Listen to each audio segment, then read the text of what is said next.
tardes a todos ustedes, compañeros, compañeras, reporteros y columnistas de los medios de comunicación alternativos nacionales e internacionales, familiares y compañeros y amigos de Juan Francisco Cuy Kenda Leal, del bufete jurídico Tierra y Libertad. Agradezco su presencia en esta conferencia de prensa, donde informaremos el estado que guarda el caso de nuestro compañero y maestro Juan Francisco Cuy Kenda Leal, quien fue agredido por la Policía Federal con un cilindro de gas lacrimógeno durante las protestas contra la toma de presidencia de Enrique Peña Nieto en las inmediaciones de San Lázaro el 1 de diciembre de 2012. El impacto del cilindro de gas lacrimógeno le produjo a Juan Francisco una fractura craneoencefálica, dando como resultado 1 año por mes y medio en el hospital y finalmente su muerte el 25 de enero de 2014. Agradecemos su presencia, su solidaridad y reconocemos su profesionalismo. Solicitamos den a conocer a los pueblos cómo estamos viviendo una dictadura de silencio y olvido, por el derecho a la verdad y justicia para Juan Francisco Cuy Kenda Leal. Procederemos ahora a la lectura del informe sobre la actual situación jurídica del caso de nuestro compañero Juan Francisco Cuy Kenda Leal por la abogada Bárbara Zamora. En la mesa también se encuentra Eva Palma, compañera de Juan Francisco. Luego procederemos a un espacio para preguntas, cuestionamientos o dudas. Bueno, pues bienvenidos y adelante, por favor, licenciado. Pues buenas tardes y gracias por su presencia. Voy a leer para hacer un poco de antecedentes del caso. El día 1 de diciembre de 2012 rindió protesta como presidente de los Estados Unidos mexicanos, Enrique Peña Nieto, y a raíz de este hecho se registraron varias protestas a los alrededores de la Cámara de Diputados, en el Palacio Legislativo de San Lázaro. Había miles de policías federales que utilizaron balas de goma, más gas lacrimógeno y agua a presión para disolver las manifestaciones de protesta de los ciudadanos, lesionando a un número indeterminado de personas que protestaban pacíficamente o que caminaban por las calles donde se encontraban instaladas unas enormes vallas metálicas protegiendo la Cámara de Diputados. Aproximadamente a las 9:20 de la mañana, Juan Francisco Cuy Kenda, acompañado de otra persona de nombre Teodulfo Torres Soriano, iban caminando sobre la avenida Eduardo Molina, casi esquina con la calle Emiliano Zapata, pues se dirigían al lugar donde se realizaba una manifestación pacífica en contra de la toma de posesión de Enrique Peña Nieto. Esta manifestación se estaba realizando a unos 500 metros de distancia. Los policías federales que se encontraban atrás de las vallas metálicas empezaron a disparar gases lacrimógenos y balas de goma a los transeúntes que se dirigían hacia la manifestación, entre los cuales iba Juan Francisco Cuy Kenda, quien sufrió una gravísima lesión en la cabeza, quedando inconsciente y con parte de la masa encefálica expuesta por el impacto de la bala utilizado por la policía. Fue llevado hasta una ambulancia de la Cruz Roja que se encontraba en el lugar por un grupo de manifestantes, donde los paramédicos le proporcionaron los primeros auxilios y lo trasladaron a la Cruz Roja de Polanco. Como consecuencia del disparo en la cabeza que le hicieron los policías, Cuy Kenda estuvo hospitalizado más de 1 año inconsciente y en estado grave de salud, con secuelas neurológicas en diferentes hospitales de la Ciudad de México, como Magdalena de las Salinas, la propia Cruz Roja, el Centro Médico Siglo XXI, la Clínica Los Venados. Cabe destacar al respecto que se ha prohibido en la Unión Europea y en otros países la utilización de balas de goma para dispersar manifestaciones, toda vez que dichos artefactos son armas mortales, de acuerdo a investigaciones que se han realizado, cuando impactan la parte superior del cuerpo, como es el caso de Cuy Kenda, en virtud de que el artefacto le impactó en la cabeza. Finalmente, el día 25 de enero de 2014, a las 5:05 de la mañana, falleció a causa de bronconeumonía, choque séptico derivados del traumatismo cráneoencefálico y de su estado de postración prolongada. La Procuraduría General de la República, a pesar de contar con la denuncia formal de los hechos, no realizó las investigaciones necesarias y suficientes para determinar quiénes fueron los responsables, tanto materiales como intelectuales, del homicidio. La investigación inicial quedó radicada ante la PGR bajo el número de expediente PGR-SPE-15-545-13-2 y una acumulada AP-DDF-DDF-SPE 28-1420-13, interviniendo como representante del Ministerio Público una abogada de nombre Claudia Yesabel Reyes Hernández. La denuncia penal se presentó específicamente en contra de los servidores públicos Manuel Mondragón y Cal, que era en aquel momento Comisionado Nacional de Seguridad, y en contra de Miguel Ángel Osorio Chong, que hasta la fecha es el secretario de Gobernación, porque bajo su mando directo estaba la policía que fue comisionada a ese evento y que fueron quienes dispararon en contra de las personas y en contra de Cuiquenda. Al no obtener ninguna respuesta de la PGR, decidimos presentar una queja por graves violaciones a los derechos humanos ante la Comisión Interamericana de Derechos Humanos. Por este motivo, en fecha 25 de junio de 2014, presentamos la queja ante la Comisión Interamericana y el día 1 de mayo de este año recibimos una comunicación de la propia Comisión Interamericana, mediante la cual nos informa que respecto al caso que presentamos, recibido en la Secretaría Ejecutiva en contra del Estado mexicano, la cual fue registrada bajo el número 941/2014, se encuentra actualmente bajo estudio conforme a las normas reglamentarias vigentes, y que la Secretaría Ejecutiva de la Comisión se pondrá en contacto con los peticionarios, que somos nosotros, con el objeto de comunicar el resultado del análisis del caso, y que esto va a tardar un tiempo porque pues es un asunto de mucha gravedad y tiene muchas pruebas que analizar. Y por otra parte, los casos se van analizando en la comisión conforme van llegando en orden cronológico.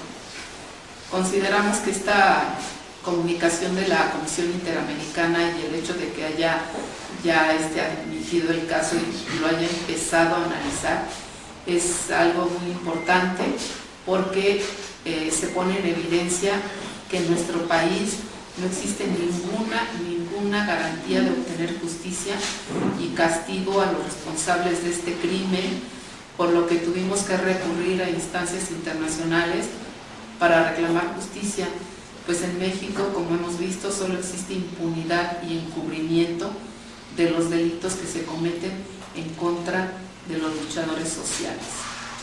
Este es el boletín que traemos por escrito, pero también podemos contestar algunas preguntas que ustedes tienen. Bueno, no sé si tienen alguna pregunta.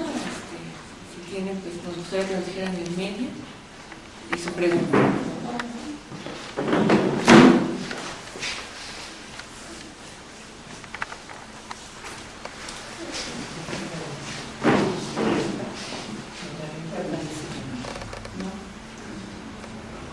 Pues, ¿qué es lo que se espera? ¿Cuál sería el mejor escenario que se podría esperar de lo que se pudiera resolver la Comisión Interamericana en este caso?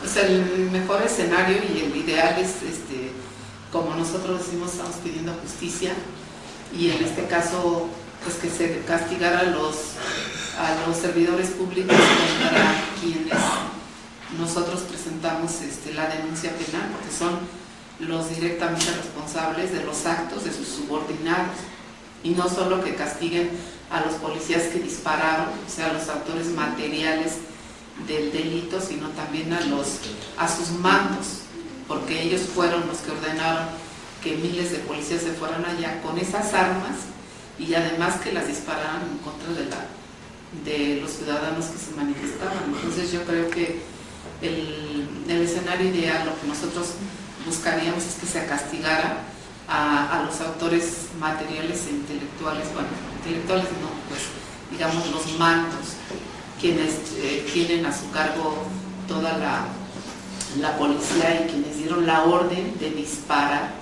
porque los policías no lo hacen por su propia iniciativa, ¿no? Siempre tienen que pedir autorización. Entonces, es contra esos servidores públicos que se aplicaran las sanciones que correspondan, que se castigaran. Sabemos que es como algo muy, una aspiración muy grande, pero tenemos que exigir eso, ¿no? Porque no serviría de poco que castigaran a los policías que dispararon si los mandos siguen ahí ordenando masacres como las que hemos estado viendo en los últimos tiempos aquí en nuestro país, y que quedan en la total impunidad, a pesar de que sean delitos de lesa humanidad, de violaciones gravísimas a los derechos humanos, y de que en lugar de que a la gente la lleven a un proceso, como dicen las leyes y la Constitución, simplemente los ejecutan, ¿no? Y entonces eso pues ya, como cada día pasa y pasa, y eso está sucediendo y no pasa nada en la cuestión jurídica, no hay ningún castigo para nadie. Entonces vamos a seguir viendo eso. Por eso queremos nosotros que en este asunto, en este caso, pues sí se aplique algún castigo. ¿Tiene tiempos el Estado mexicano, la Comisión Interamericana para resolver esto? Pues no, ese es este es un asunto precisamente muy, pues que hay que tener, digamos, paciencia, ¿no? Porque la Comisión Interamericana dice que va analizando los casos conforme van llegando. Entonces pues hay muchísimos casos y no tiene un plazo definido, establecido en su reglamento, en su normatividad, que diga pues que cuánto es el plazo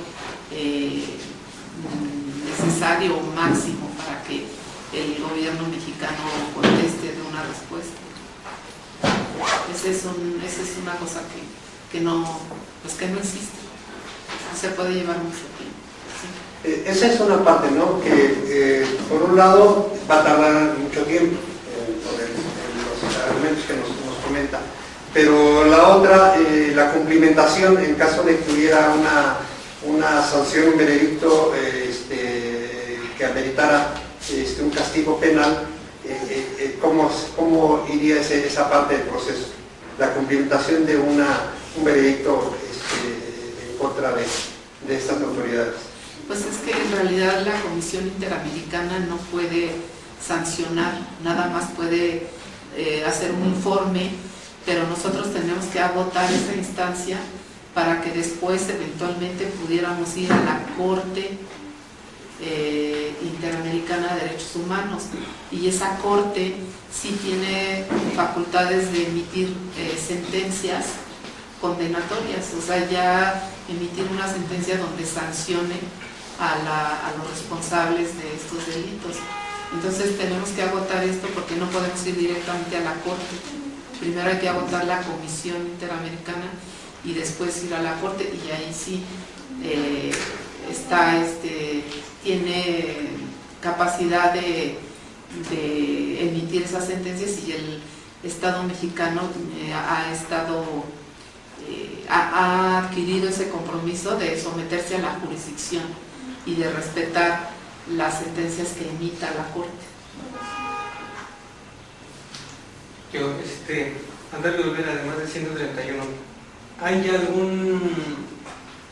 Bueno, si tuvieron que saltar de la PGR a la Comisión Interamericana, quiere decir que hubo ahí como un proceso fallido en las investigaciones, pero ¿qué fue lo último que dijo la PGR? O sea, al menos tienen el rostro de algún policía que de lo que haya hecho, algún indicio? O sea, ¿qué fue lo que hizo que se tomara la decisión? ¿En qué momento se truncaron como las investigaciones de la PGR? ¿Qué es lo último que han dicho como ellos? Bueno, nosotros estuvimos yendo a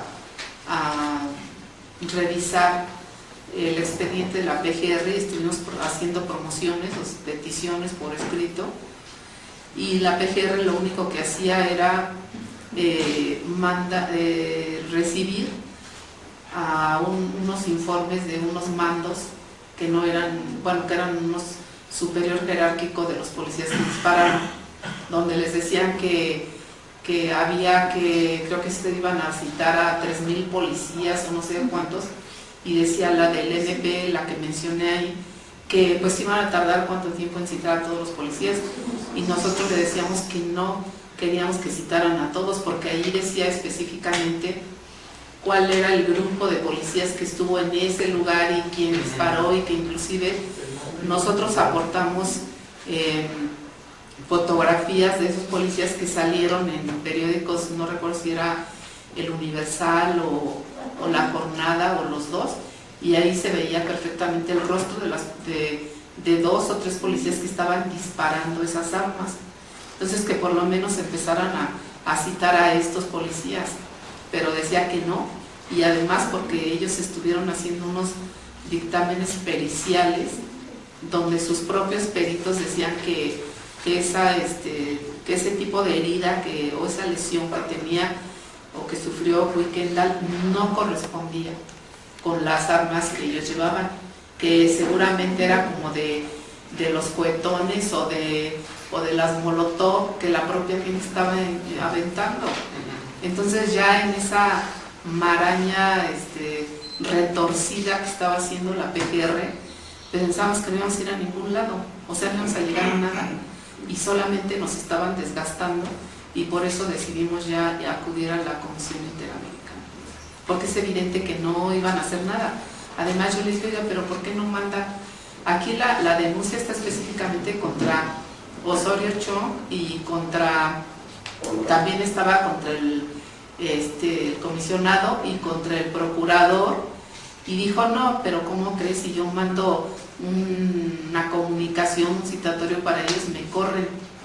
Y entonces le digo, bueno, pero entonces, o sea, ¿cuál es su función aquí? Simplemente era hacer tiempo, hacer muchos legajos de expediente, porque llegaban hojas y tenían, no sé si eran 3 o 4 legajos enormes, con repetición de los peritajes, con un montón de papel inútil, ¿no? de paja, y por eso decidimos dejar ahí y acudir a la Interamericana. ¿Qué validez, o sea, le han dado el régimen al video que se tomó cuando se ve el disparo que sale desde el lado policial hacia Kuykendall y que fue tomado por Yarur? Bueno, pues ninguna validez, no le da ninguna validez, porque ellos están haciendo o estaban haciendo sus propios peritajes, y por eso decían que eso no correspondía, pero por otro lado no se ve específicamente que ese disparo, ese artefacto vaya en contra de Kuykendall. O sea, se ve que hay un disparo, pero no se ve que sea para alguien en especial, simplemente se ve que sale un disparo y luego se mueve toda la cámara y ya no se ve más. En realidad, si hubiera realmente una imagen que evidenciara eso de que un policía directamente le dispara, pues ya ahí no habría ninguna duda, ¿no?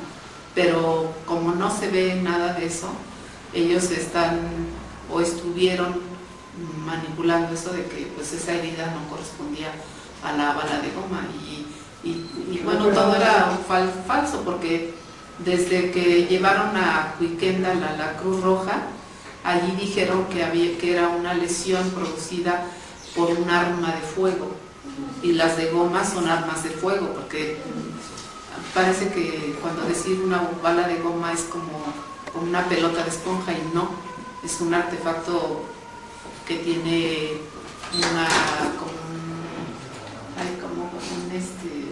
una cosa metálica, como una bala, es una cápsula, y entonces sale y no, pues también sale con pólvora y todo, no es, o sea, es un arma de fuego. Y entonces, si dice ahí que un arma de fuego no puede ser, como dice la PGR, no, pues fue algo que los propios manifestantes estaban aventando piedras y cohetones, que entre ellos ocasionaron esa lesión, ¿no? En este caso, la investigación con el asunto de la desaparición del tío, ¿la PGR tomó alguna declaración del tío? ¿O no. ¿Cuál es? No hay nada, no hicieron nada. No, apenas iba a ser citado y pues ya no apareció. O sea, tenía cita, ¿cuántos días después? No tenía cita, apenas nos estábamos buscando al tío para preguntarle qué día podía ir él a declarar a la PGR, y entonces le íbamos a hacer un escrito para decirle a la PGR que podíamos presentarlo a él en X fecha, pero ya nunca lo encontramos por teléfono, y Eva lo buscó y no, ya no lo encontramos.